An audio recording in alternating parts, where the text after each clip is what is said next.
హరే కృష్ణ భక్తులందరికీ స్వాగతం. ఇవాళటి భగవద్గీత క్లాస్కి ప్రార్థనతో మొదలు పెడదాం. అందరు కూడా ప్రార్థించండి నాతో పాటు. ఇంకా దయచేసి వీడియో ఆన్ చేసి క్లాస్ వినండి ప్లీజ్. ఓం నమో భగవతే వాసుదేవాయ. ఓం నమో భగవతే వాసుదేవాయ. ఓం నమో భగవతే వాసుదేవాయ. ఓం అజ్ఞానతిమిరాంధస్య జ్ఞానాంజనశలాకయా చక్షురున్మిళితం येन తస్మై శ్రీగురవే నమః. నమో విష్ణుపాదాయ కృష్ణప్రేష్ఠాయ భూతలే శ్రీమతే భక్తివేదాంత స్వామిన్నితి నామినే.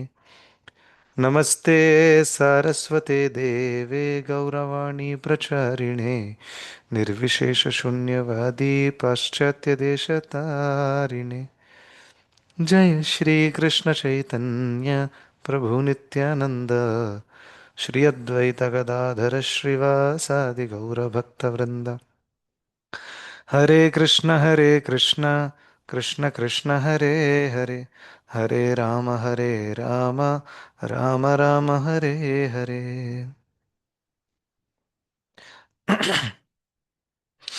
హరే కృష్ణ భక్తులందరికీ స్వాగతం. సో ఆ, ఈ అధ్యాయంలో 14వ అధ్యాయంలో ప్రకృతి యొక్క త్రిగుణాలు, ఇందులో రెండు శ్లోకాలు మిగిలాయి. సో ఈ రెండు శ్లోకాలు ఇప్పుడు మనం చర్చించబోతున్నాము. సో నేను స్క్రీన్ మీద డిస్ప్లే చేస్తాను. నిన్న చదివామనుకుంటా ఈ శ్లోకాలు. Just moment. మాం చ యో వ్యభిచారేణ భక్తి యోగేన సేవతే సగుణాన్ సమతీత్యైతాన్ బ్రహ్మ భూయాయ కల్పతే. దాని తర్వాత శ్లోకము. బ్రహ్మణో హి ప్రతిష్టాహం అమృతస్యావ్యయస్య చ శాశ్వతస్య చ ధర్మస్య సుఖస్యైకాంతికస్య చ. సో ఈ రెండు శ్లోకాలు ఈ అధ్యాయంకి ముగింపు, ఇంకా ప్రత్యేకమైనటువంటి విషయం ఇక్కడ భగవంతుడు చెప్పబోతున్నారు. సో ఈ 26వ శ్లోకం ఏదైతే ఉందో ప్రభుజీ అక్కడ స్క్రీన్ పైన వేరే వస్తుంది. ఏమన్నారు? స్క్రీన్ పైన వేరే వచ్చింది ప్రభుజీ ఇప్పటి వరకు అని చెప్పడానికి. అవునా? Is it? వేరే వచ్చింది, వేరే వచ్చింది. సో ఆ శ్లోకం కనిపించలేదా? లేదు ప్రభుజీ, వేరే వచ్చింది. ఓకే, ఎక్సెల్ షీట్ వచ్చింది ప్రభు. Maybe okay fine. మీ దగ్గర అయితే శ్లోకం ఉంది, సో ఒకసారి చూసుకోండి. 26వ శ్లోకము భగవంతుడు ఏం చెప్తున్నారంటే, దానికంటే ముందు మనం చూసాము త్రిగుణాలను అధిగమించినటువంటి వ్యక్తి, త్రిగుణాలకు అతీతుడైనటువంటి వ్యక్తి యొక్క లక్షణాలు ఏంటి అనేది. Yes or no? ఇప్పుడు ఈ త్రిగుణాలను ఎలా అధిగమించాలి, అది ఎలా దీనికి అతీతులు అవ్వాలి అనే విషయం గురించి ఇక్కడ చెప్తున్నారనమాట. సో మొట్టమొదటిగా దానికి చాలా స్ట్రైట్ ఫార్వర్డ్ ఆన్సర్ ఇచ్చారు భగవంతుడు. ఎక్కువగా ఇక్కడ కన్ఫ్యూజ్ చేస్తూ ఫ్యాన్సీ టర్మ్స్ ఏమీ లేవు. భక్తి యోగేన సేవతే మాం చయో. ఎవరైతే భక్తి యోగము ద్వారా భగవంతుడి సేవలో నెలకొని ఉంటారో, భగవంతుడి నా సర్వస్వము, ఇంకా నా యొక్క కర్తవ్యము భగవంతుణ్ణి సేవించడం, నా యొక్క స్వభావము జీవేర స్వరూపహయ కృష్ణేర నిత్యదాస్. ఈ అండర్స్టాండింగ్తో ఎవరైతే భగవంతుడి యొక్క సేవ చేస్తారో అటువంటి వాళ్ళు చాలా త్వరలోనే ఈ గుణాలను అధిగమించి గుణాతీతులైపోతారు. సో గుణాలను అధిగమించడం అంటే ఏంటి? సత్వగుణం, రజోగుణం, తమోగుణం మూడు ఉన్నాయి కదా, ఆ మూడింటిని అధిగమించి శుద్ధ సత్వ స్థాయికి రావడం అన్నమాట. సో కానీ మనం అనొచ్చు, ప్రభుజీ నేను కూడా భక్తి యోగా సేవ చేస్తున్నాను కొన్ని రోజుల నుంచి, కొన్ని సంవత్సరాల నుంచి, కానీ ఆ, గుణాతీతుని ఇంకా అవ్వలేదే. ఎందుకంటే నాలో కూడా ఎన్నో అనర్థాలు, కోపము కానివ్వండి, లోభము కానివ్వండి, ఈర్ష్య ఎప్పుడెప్పుడు వస్తూ ఉంటాయి, మధ్య మధ్యలో పాపప్ అవుతూ ఉంటాయి. సో ఇంకా మనం ఎప్పుడు చూస్తాం కొంతమంది ఇంకా ఇన్ని సంవత్సరాలు కూడా ఎప్పుడెప్పుడు భగవంతుడి సేవలో నెలకొని ఉండి కూడా వాళ్ళు ఎప్పుడెప్పుడు నిమ్న గుణాల ప్రభావంలోకి వచ్చి ప్రవర్తిస్తారు. అవునా? మరి ఎందుకు వాళ్ళు సేవ చేయట్లేరా? లేదు, సేవ చేస్తున్నారు. కానీ భగవంతుడు ఏం పదం ఇక్కడ ఉపయోగించారు? ఒకటి ప్రత్యేకమైనటువంటి అవ్యభిచారేణ. అవ్యభిచారేణ అని అంటే ఏంటి? క్రమము తప్పకుండా. రైట్? వ్యభిచారేణ అంటే ఎప్పుడు చేస్తాము ఎప్పుడు చెయ్యము అంటే ఆర్డర్లో లేదు. రైట్. అవ్యభిచారేణ అంటే క్రమము తప్పకుండా చేయడం. క్రమము తప్పకుండా చేయడంలో రెండు లక్షణాలు ఉంటాయన్నమాట. ఒకటి అహేతుకి, రెండవది అప్రతిహత. ఆ, సో అహేతుకి అంటే ఎటువంటి భౌతిక హేతు లేకుండా నేను ఇది చేస్తే వస్తుంది, అది ఎందుకంటే సేవ చేసేవాళ్ళు చాలామంది ఉంటారు. అందుకని ఇక్కడ వ్యభిచారణ అన్న పాయింట్ చెప్పారు. ఎప్పుడప్పుడు కొంతమంది సేవ చేస్తారు, దాంట్లో నుంచి వాళ్ళకి ఏదైనా భౌతిక ఫలం వస్తుంది కాబట్టి ఇంకా తీవ్రంగా కూడా చేస్తారు. Yes or no? Right. So కానీ అది దాని ద్వారా గుణాతీతులు అవుతారా? అవ్వరు.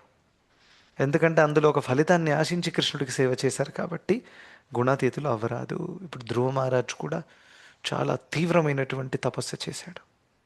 అవునా? చిన్నపిల్లవాడు. కానీ దేనికోసం చేశాడు? ఒక భౌతిక కోరికను తీర్చుకోవడానికి చేశాడు. Yes or no? సో అటువంటి భావంతో చేస్తే మనకు భౌతిక కోరికలు ఆ, భగవంతుడు తీర్చొచ్చు, కానీ మనం గుణాతీతులం అవ్వము. కృష్ణ ప్రేమ మనకు దక్కదు. సో అందుకనే అవ్యభిచారేణ. ఫస్ట్ ఏంటి? అహేతుకి, ఎటువంటి భౌతిక హేతువు లేకుండా చేయాలి. Very important. భౌతిక హేతువు లేకుండా చేయడం అంటే, భౌతిక హేతువులు అంటే ఎవరైనా ఉదాహరణ చెప్తారా? ఏ విధంగా భౌతిక హేతువులు ఆ, మన యొక్క ఆధ్యాత్మిక జీవితంలో వచ్చి ఆటంకాలు తీసుకురావచ్చు? ఉదాహరణ, ప్రాక్టికల్ ఎవరైనా చెప్పగలుగుతారా? ఆ ఆ సేవ హరే కృష్ణ ప్రభుజీ. హరే ఆ కృష్ణ, సేవ చెప్పండి. చేయడం ఆ సేవ చేయడం వల్ల అంటే ఐ మీన్ నేను గొప్ప అనేసి గర్వంగా ఫీల్ అవ్వడం, అది ఒక అడ్డంకి లాగా కూడా అవ్వచ్చు. ఓకే, ఆ సేవ చేస్తే ఆ, నా యొక్క గొప్పతనాన్ని చూపించడానికి సేవ చేస్తున్నాను, ఎస్ ప్రభుజీ. 10 మందికి తెలుస్తుంది నేను ఎంత ఎస్ టాలెంటెడ్ ఎస్ అని, నేను ఫేమ్ ఎంత అవ్వడానికి. ఫేమస్, పేరు రావడానికి. అవును ప్రభుజీ. Correct. So yes, that's a very good example. సేవ చేస్తే వాట్ ఎవర్ సేవ, అందులో వేరే వాళ్ళకి నా యొక్క గొప్పతనం తెలియజేయడానికి చేయడం అనమాట. సో అది బాహ్యంగా ఒక వ్యక్తి చేయొచ్చు. లైక్ ఫర్ ఎగ్జాంపుల్, నేను పాడతాను, ఆ, ఇంకా ఉద్దేశము నా గొంతు ఎంత మధురంగా ఉందో అందరికీ తెలియాలి, అందరి తర్వాత వచ్చి మెచ్చుకోవాలి, వావ్ ప్రభుజీ మీరు ఎంత బాగా పాడతారు. సో ఈ భావంతో చేశాను అనుకోండి, అందులో సేవ అయితే బాహ్యంగా చేశాను, కానీ దాంట్లో ఎటువంటి ఫలితము రాదు. ఎస్. సో అది ఒకటి మంచి ఉదాహరణ. ఇంకా సుబ్బారావు ప్రభు, మీరు అన్మ్యూట్ చేశారు, చెప్పండి. ఆ, ప్రభుజీ, ఒకటి ఏంటంటే ఎప్పుడు మనం పూజ చేసినా ఏం చేసినా గానీ దాని నుంచి నాకు ఏదో భగవంతుడు ఇస్తాడు అని చెప్పి చేయకుండా, అనన్య భావంతో మనం ఏదో ఎక్స్పెక్ట్ చేయకుండా, ఎందుకంటే గ్రాటిట్యూడ్ చేస్తాము, కానీ దాని నుంచి మనం ఎక్స్పెక్ట్ చేస్తే అప్పుడు మనము కంప్లీట్ గా మనం ఆ ఆ భావం మనకు రాదు ప్రభు. కరెక్ట్. సో ఏ విధంగా ఒక వ్యక్తి తను హైతుకి చేయకుండా భౌతిక వాంఛలు తీర్చుకోవడానికి ప్రయత్నిస్తాడో దాని ఉదాహరణలు చెప్పడానికి ప్రయత్నించండి. ఎగ్జాంపుల్, ఒక ఉదాహరణ చెప్పారు. ఇంకా హరే కృష్ణ ప్రభుజీ. హరే కృష్ణ, చెప్పండి అంజనీ మాతాజీ. సెల్ఫ్ బెనిఫిట్ రావడానికి చేసే వాటిని సెల్ఫ్ బెనిఫిట్ అంటే, ఫర్ ఎగ్జాంపుల్ దేవుడికి నీకు ఒక కొబ్బరికాయ కొడతాను, నాకు ఈ జాబ్ వచ్చేయాలి, ఆ జాబ్ వచ్చేయాలి అలా అనుకో. Very good, right. సో నేను 16 మాలలు ఇవాళ నుంచి స్టార్ట్ చేస్తాను ప్రభుజీ. ఎందుకు? నాకు జాబ్ వచ్చేస్తుంది. Yes or no? సో ఆ కారణాల వల్ల కూడా చాలామంది భగవంతుణ్ణి ఆరాధించడం కూడా స్టార్ట్ చేస్తారనమాట. అలా. ప్రభుజీ, చెప్పండి. అంటే ఫలాపేక్ష ఆశించే కదా మనం చేస్తాము. ఆ, సో అది జనరల్గా అలాగే చేస్తారు అందరూ. అందుకనే చాలామంది ఆ, బాహ్యంగానైతే గుళ్ళకి వెళ్తారు, ఇంకా మందిరాల్లో వెళ్తారు, కానీ వాళ్ళకి శాస్త్రాల యొక్క మర్మములు డీప్గా అర్థం కావన్నమాట. రైట్. బికాస్ ఫలాపేక్ష లేకుండానే భక్తి చేయాలి. That is what Krishna is telling. కర్మణ్యేవాధికారస్తే మా ఫలేషు కదాచన. ఫేమస్ శ్లోకం. మీరు కర్మ చేయండి, కానీ సేవ ఫలాపేక్ష పెట్టుకోకండి అని చెప్పారు. ఇంకా రెండవది ఏంటంటే, మయి సర్వాణి కర్మాణి సంగం. What is that? మయి సర్వాణి కర్మాణి. సంగం త్యక్వా. No no no, that I don't remember. మై సర్వాణి కర్మాణి మై సన్యస్య మత్పరాః. ఓకే. సన్యస్యధ్యాత్మ చేతస. ఆ శ్లోకం. సో అక్కడ చెప్తున్నారు భగవంతుడు సన్యస్య అధ్యాత్మ చేతస. సన్యస్య అంటే పూర్తిగా డిటాచ్డ్, ఎటువంటి ఫలాపేక్ష లేకుండా. నిరాశిర్నిర్మమో భూత్వా యుద్ధస్వ విగత జ్వర. నిరాశిర్, ఎటువంటి ఆశ లేకుండా. నిర్మమ, నేనే చేస్తున్నాను అనే భావం కలగకుండా అలా చేయాలి. రైట్. సో కృష్ణుడు చాలా క్లియర్గా చెప్పారు ఏ విధంగా మనం భక్తి చేయాలనేది. సో ఇన్ షార్ట్, ఫలాపేక్ష లేకుండానే చెయ్యాలి. That is right. Okay. So ఈ విధంగా మనం చూస్తాం ఎన్నో భౌతిక హేతువులతో చాలామంది చేస్తారు. ఇంకా అది కరెక్ట్ కాదు. దానివల్ల ఏమవుతుంది, మనము ఆ, భక్తి బాహ్యంగా చేస్తున్నప్పటికీ ఎదగలేము. రైట్. సో నేను ఒకసారి ఆ ఉదాహరణ కూడా ఇచ్చాను, మీకు గుర్తుంటుంది. వేరే నదిలో అందరూ కూడా ఒకసారి పెళ్ళికి వెళ్ళాలని ట్రై చేశారు. ఇంకా రాత్రిపూట కూర్చున్నారు బోట్ మీద. ఇంకా బోట్ ఆయన నడపడం కూడా స్టార్ట్ చేశారు. ఇంకా పొద్దున చూస్తే వాళ్ళు అక్కడే ఉన్నారు. బోట్ ఒక్క ఇంచు కూడా కదలలేదన్నమాట. సో ఎందుకు ఈ ఉదాహరణ ఇక్కడ ఇవ్వలేదు అనుకుంటా, వేరే క్లాస్లో ఇచ్చా. సో సో మల్టిపుల్ క్లాసెస్ కదా, ఎక్కడేం వచ్చాను నాకే తెలియదు. సో ఆ, వీళ్ళందరూ అన్నారు, అరే ఇక్కడే ఉన్నాం, రాత్రి అంతా అయిపోయింది. సో వెనక తిరిగి చూస్తే యాంకర్ తీయలేదన్నమాట. రైట్. యాంకర్ ఉంటుంది కదా బోట్కి ఇంకా నది ఒడ్డుకి, అది తీయకుండా రాత్రి అంతా నడిపారు. వాళ్ళకి అనిపిస్తుంది ప్రోగ్రెస్ అవుతుంది అని, కానీ ప్రోగ్రెస్ యాక్చువల్గా అవ్వలేదు. There is no net displacement. అటు ఇటు వెళ్ళింది కానీ you did not make any progress. అదేవిధంగా బాహ్యంగా చాంటింగ్ నడవచ్చు, బాహ్యంగా సేవ నడవచ్చు, అండ్ ఎవ్రీథింగ్ నడవచ్చు, కానీ మన భౌతిక ఆసక్తులు కనుక మనం తెంచలేదనుకోండి, then even for 20 years you might keep chanting in everything, but then if our attachments don't go away, our అపరాధ్ ఫర్ ఎగ్జాంపుల్, ఇవన్నీ కూడా భక్తిలో అడ్డంకులు తెచ్చేది మన ఆసక్తులు. ఓకే. ఇంకా రెండవది అపరాధాలు చేయడము భక్తుల పట్ల, ఇంకా హరినామము పట్ల. హరినామానికి 10 అపరాధాలు ఉన్నాయి. కరెక్ట్. మనం చదువుతాం కదా, పద్మపురాణంలో రాసి ఉన్నది ఆ అపరాధము. లేకపోతే ధామ అపరాధము. ఎసర్నో ఫర్ ఎగ్జాంపుల్ ధామానికి వెళ్ళి అక్కడ పిచ్చి పనులు చేయడము, ఇంద్రియతృప్తి చేయడము, ఇటువంటి పనులు చేసి అది కూడా అపరాధము. లేదా ధామానికి వెళ్ళి అక్కడ తపస్సు చేయకుండా మంచిగా 11 గంటల దాకా పడుకోవడము, ఇవన్నీ కూడా. సో ధామ, ఇంకా జన అపరాధ్, వైష్ణవ అపరాధ్, ఎన్నో అనేక రకాల అపరాధాలు ఉంటాయి. సో ఇవన్నీ కూడా ఒక వ్యక్తిని వెనకాల ఇలా హుక్ లాగా పట్టేసుకొని ఉంచుతాయన్నమాట. ఆ వ్యక్తి బాహ్యంగా చేస్తూ ఉంటాడు. సో అందువల్లే ఇది అవ్యభిచారణ సేవ కిందికి వచ్చేస్తుంది అనమాట. రైట్. సో అందుకని ఈ అడ్డంకాలు, ఈ ఆటంకులు లేకుండా మనం చేయాలి. సో ఫస్ట్ అహేతుకి ఎటువంటి హేతు లేకుండా, అంటే భౌతిక హేతు లేకుండా. మనకు ఆధ్యాత్మిక హేతు ఉంది, మనం ఏదో పిచ్చివాళ్ళం కాదు. Why you are doing something, I don't know, అలా కాదు. I know why I'm doing and I know what I want. Correct. కానీ మన హేతు ఏంటి, ఆధ్యాత్మిక హేతు ఉంది మనకి. రైట్. ఫర్ ఎగ్జాంపుల్, నాకు కృష్ణ సేవ కావాలి. ఎందుకు?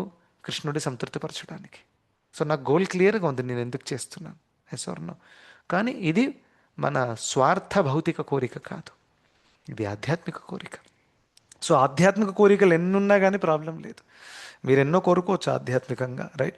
ఇక్కడ ఒక మందిరం కట్టాలి, ఇక్కడ నేను ఒక భగవద్గీత క్లాస్ ఇస్తాను పిల్లలకి, ఇటువంటి కోరికలు పెంపొందించుకోవాలి. Yes or no. సో ఈ కోరికలు మనల్ని ఉద్ధరిస్తాయన్నమాట. కానీ కేవలం మన యొక్క జీవితం గురించి మనం ఆలోచిస్తున్నాము.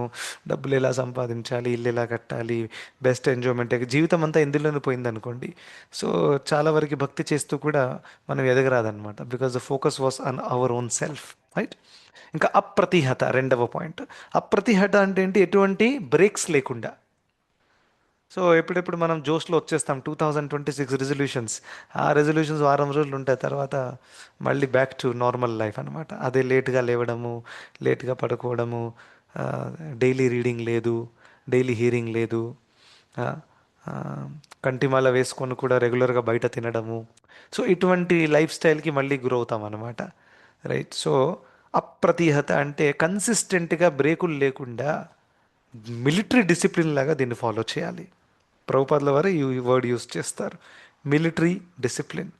అసలు మిలిటరీ డిసిప్లిన్లో ఎలా స్ట్రిక్ట్గా ఉంటుంది, అవునా? పరిస్థితులు ఏమైనా కానివ్వండి, అది చలికాలమైనా ఎండాకాలమైనా you have to get up at 3 o'clock for example. అకస్మాత్తుగా మధ్యరాత్రి 2 గంటలకు ఎవరైనా ఎనిమీ అటాక్ చేస్తుంటే, ఆ చలి బాగుందండి, నాకు రాత్రి నిద్ర సరిపోలేదండి, రేపు చూద్దాం, పొద్దున చూద్దాం ఎనిమీని, అలా చేయొచ్చా? చేయరాదు. మిలిటరీ అంటే మిలిటరీ 2 గంటలకు లేచినా కానీ లేచి వెంటనే గన్ను తీసుకొని యూ హ్యావ్ టు ఫైట్. అప్పుడు మన నిద్ర, శరీరము, సౌకర్యాలు అన్నీ త్యాగం చేయాలి. ఎస్. సో అదేవిధంగా ఆధ్యాత్మిక జీవితంలో కూడా మనం ఏదైనా కమిట్మెంట్స్ తీసుకుంటే అది మనకు ఎంత కష్టంగా అనిపించినా కానీ we have to do it. Okay, just ఒక్క నిమిషం ఇవ్వండి. Somebody is knocking the door.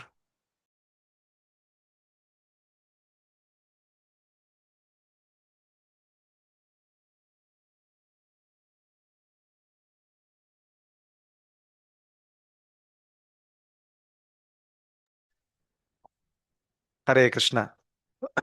So military discipline అంటేనే సౌకర్యాలు అసౌకర్యంగా ఉన్నా కానీ శరీరానికి ఇంకా మనసుకి అయినా కానీ మనము, ఎందుకంటే ఆ యొక్క కమిట్మెంట్ మనం తీసుకున్నాం కాబట్టి ప్రభుపాదుల వారు చెప్పిన విధంగా మిలిటరీ డిసిప్లిన్ లాగా దాన్ని మనం ఫాలో చేయాలి. ఓకే, నచ్చినా నచ్చకపోయినా.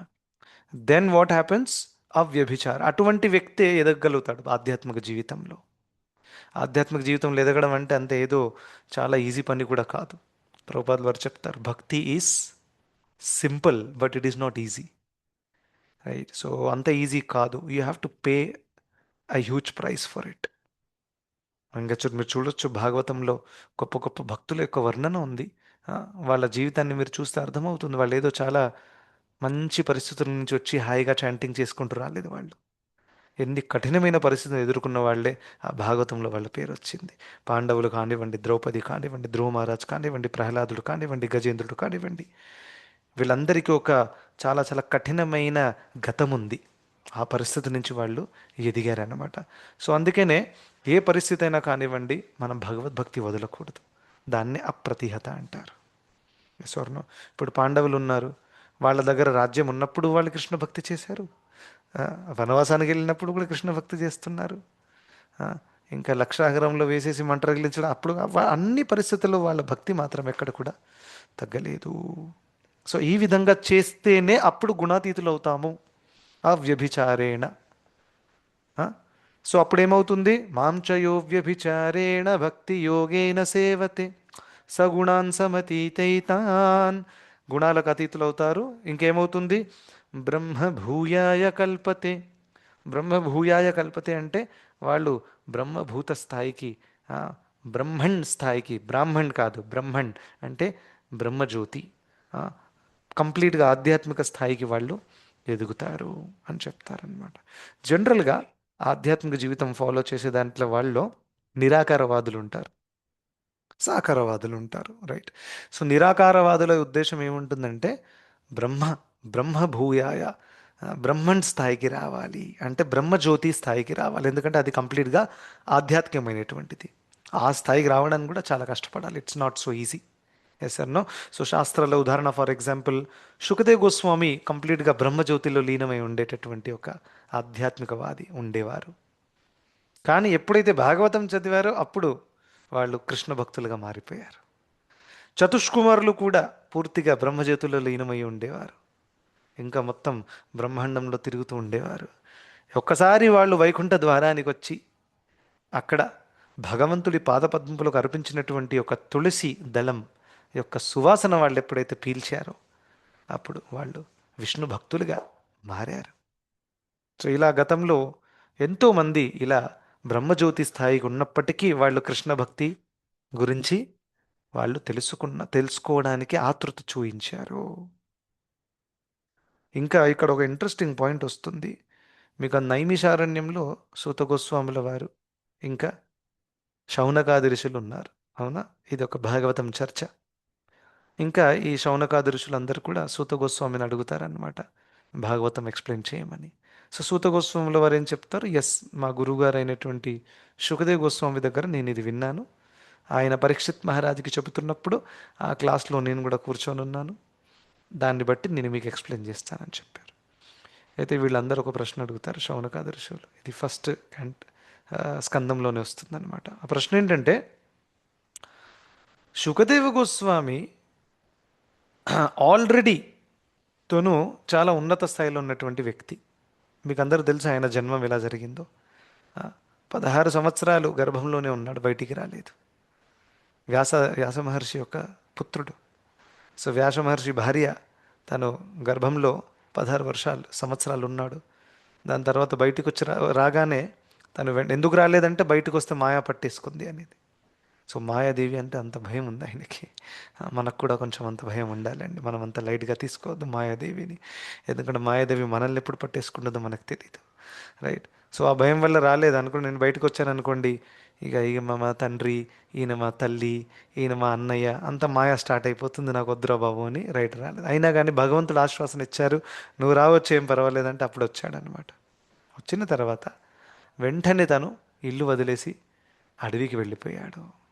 శ్రీమద్ భాగవతంలో ఈ శ్లోకం వస్తుంది.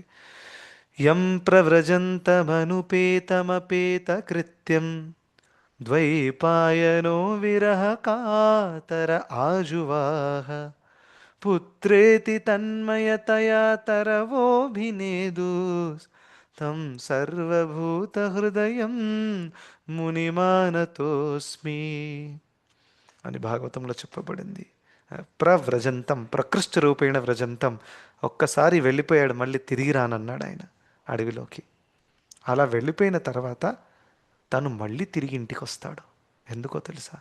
భాగవతం తెలుసుకోవడానికి, కృష్ణుడి గురించి తెలుసుకోవడానికి.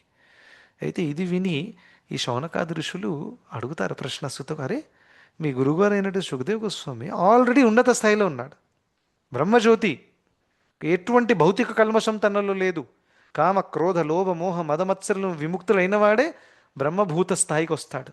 అంత ఈజీ కాదు. ఆ స్థాయికి వచ్చిన తర్వాత కూడా, అంత ఉన్నత స్థాయిలో ఉన్నప్పటికీ కూడా కృష్ణుడి గురించి వినాలనే ఆసక్తి ఎందుకు కలిగింది ఆయనకి అని ప్రశ్న అడిగారు. ఎవరు? శౌనకాది ఋషులు. చాలా ఇంట్రెస్టింగ్ ప్రశ్న. సో ఆ విధంగా ఈ ప్రశ్న ద్వారా ఏం తెలుస్తుందంటే, ఆ జవాబులో కూడా క్లియర్గా అర్థమైంది, బ్రహ్మభూత స్థాయిలో ఉన్నప్పటికీ దానికంటే మీద ఇంకొక స్థాయి ఉంది, అది కృష్ణ ప్రేమ అంటారు దాన్ని. గొప్ప సుఖదేవ్ గోస్వామియే ఆ కృష్ణ ప్రేమ కోసము కావాలని కోరుకున్నాడు. అదేవిధంగా చతుష్కుమారులు కూడా ఆల్రెడీ బ్రహ్మభూత స్థాయిలో ఉన్నప్పటికీ వాళ్ళు విష్ణు భక్తులయ్యారు. సో దీంతో ఏమర్థమవుతుంది? భగవంతుడి ప్రేమమయ భక్తి ఏదైతే ఉందో అది బ్రహ్మభూత స్థాయి కంటే ఉన్నతమైనటువంటిది. సో అందుకనే నెక్స్ట్ శ్లోకంలో ఇది క్లారిఫై చేస్తారు భగవంతుడు. ఈ శ్లోకంలో ఏం చెప్పారు? బ్రహ్మభూత స్థాయికి వస్తారు, బ్రహ్మణ్ లెవెల్కి వస్తారు. బ్రహ్మణ్ అంటే బ్రహ్మజ్యోతి. కానీ కొంతమంది అనుకోవచ్చారు, భక్తి చేసి బ్రహ్మజ్యోతి స్థాయికి వస్తారా? మేమైతే కృష్ణ భక్తి ఉన్నతమేది అనుకున్నాం అని రావచ్చు ప్రశ్న. బ్రహ్మభూయాయ కల్పతే అని చెప్పారు ఇక్కడ. అందుకని కృష్ణుడు వెంటనే ఏం క్లారిఫై చేశారు? బ్రహ్మణో హి ప్రతిష్టాహం. ఆ బ్రహ్మజ్యోతి, దానికి మూలం నేనే. అంటే ఆ బ్రహ్మస్థాయి, బ్రహ్మజ్యోతి ఏదైతే ఉందో అది భగవంతుణ్ణి తెలుసుకునే స్థాయి కంటే కొంచెం చిన్న స్థాయి. ఎందుకంటే భాగవతంలో చెప్పారు, ఉన్నతమైన సత్యము, పరమసత్యాన్ని తెలుసుకోవడానికి 3 లెవెల్స్ ఉన్నాయి. అవునా? వదంతి తత్వవిదస్ తత్వం యజ్ఞానమద్వయం బ్రహ్మేతి పరమాత్మేతి భగవానితి శబ్దతే. సో 3 ఏంటది? బ్రహ్మణ్, పరమాత్మ, భగవాన్. అవునా? సో ఉన్నతమైన సత్యము. జస్ట్ లైక్ చూడండి, ఈ లోకంలో కూడా ఏదైనా వస్తువు ఉంటే చూసే యొక్క వ్యక్తిని బట్టి ఆ వస్తువు ఏంటో అలా వాళ్ళకి వేరే వేరే రకంగా తెలుస్తుంది. అవునా కాదా? రైట్. సో నా దగ్గర ఇక్కడ ఖరీదైన మొబైల్ ఉంది, దీన్ని నేను తీసుకొని ముఖ్యమైనటువంటి పనులు చేస్తాను. మా వాడు వచ్చాడు అనుకోండి, వాడి కోసం ఇది ఆట ఆడుకోవడానికి కింద పడేయడం క్యాచ్ చేస్తాడు.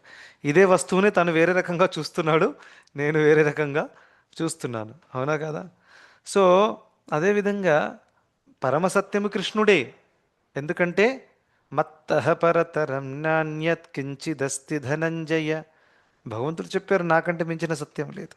కానీ ఆ పరమ సత్యాన్ని కొంతమంది బ్రహ్మజ్యోతి స్థాయిలో చూస్తారు, కొంతమంది పరమాత్మ స్థాయిలో చూస్తారు, కొంతమంది భగవాన్ స్థాయిలో చూస్తారు. సో మూడింట్లలో పరిపూర్ణమైనటువంటి స్థాయి ఏది? భగవాన్ స్థాయి.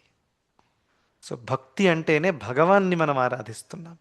మనం బ్రహ్మజ్యోతిని ఆరాధించట్లేదు, ఇంకా యాక్చువల్గా పరమాత్మని కూడా ఆరాధించట్లేదు. మనం డైరెక్ట్గా ఎవరిని ఆరాధిస్తున్నాము? భగవాన్. ఇంకా భగవాన్లో ఈ 2 కూడా ఇంక్లూడెడ్ ఉంటాయి, అది కూడా చెప్తారు ప్రభుపాదుల వారు. మీరు కృష్ణ భక్తులు అయ్యారనుకోండి, ఆటోమేటిక్గా అందరి హృదయంలో ఉన్న పరమాత్మను చూస్తారా లేదా? మీరు చూస్తారు. అందరిని మీరు శరీరం కాకుండా ఆత్మస్థాయిలో చూస్తారు. ఇంకా అందరిలో అదే పరమాత్మ చూస్తారు. వేశారు. అందుకని అన్నమాచార్యుల వారు కూడా బ్రహ్మం ఒక్కటే పరబ్రహ్మం ఒక్కటేలో అన్నారు, కామనిలిటీ ఏంటి అందరికీ? అందరికీ శ్రీహరే అంతరాత్మ అని చెప్పారు. అందరికీ శ్రీహరే అంతరాత్మ. So you are able to see that. ఒక డివోటీ చూడగలుగుతారు. సో ఆ విధంగా బ్రహ్మభూయాయ కల్పతే అనేది బ్రహ్మణ్ స్థాయికి వస్తారని చెప్పినప్పటికీ ఆ బ్రహ్మణ్ స్థాయి కృష్ణుడి కంటే నిమ్నమైనటువంటిదే. ఎందుకంటే బ్రహ్మణోహి ప్రతిష్టాహం. బ్రహ్మణోహి ప్రతిష్టాహం అంటే బ్రహ్మణికి ప్రతిష్ట అంటే దానికి మూలము భగవంతుడు కాబట్టి. అలా చెప్పి ఈ అధ్యాయము ముగిస్తుంది. సో చాలా చాలా ప్రాక్టికల్గా చెప్పాలంటే మనము ఈ త్రిగుణాలకు అతీతులం అవ్వాలంటే మనము తీవ్రేణ భక్తి యోగేన, చాలా తీవ్రమైనటువంటి ఒక భక్తి యోగాన్ని మనము ఫాలో చెయ్యాలి. Otherwise it will be very very difficult. సమయం వెళ్ళిపోతుంది, అంతా వెళ్ళిపోతుంది, కానీ రోజు ఈ భక్తులు ఎదగట్లేదు, ఏంటో అర్థం అవ్వట్లేదు, ఇంకా అనర్థాలు పోవట్లేవు, ఇటువంటి ప్రశ్నలు మనకు రావడము స్టార్ట్ అవుతాయి అన్నమాట. So this is what is the sum and substance. So ఈ అధ్యాయంలో మనం ఏం చూసామో, భగవంతుడు త్రిగుణాల గురించి ఎక్స్ప్లెయిన్ చేశారు. త్రిగుణాలు ఏ విధంగా మనల్ని బంధిస్తాయని ఎక్స్ప్లెయిన్ చేశారు. ఇంకా ప్రత్యేకంగా ఒక్కొక్క గుణము ఏ విధంగా మనల్ని బంధిస్తుంది. అవునా? సత్వగుణంలో ఉండేవాడి లక్షణాలు, తమో గుణంలో ఉండేవారి లక్షణాలు, ఇంకా రజోగుణంలో ఉండేవారి లక్షణాల గురించి కూడా అద్భుతంగా ఎక్స్ప్లెయిన్ చేశారు. సో ఆ విధంగా మనము రోజు కూడా మన ఉన్నటువంటి సాధన ఏదైతే ఉందో అది మనం చక్కగా చేస్తే మనం చాలా చాలా ఈజీగా త్రిగుణాలను అధిగమించవచ్చు. Okay, thank you so much. Hare Krishna.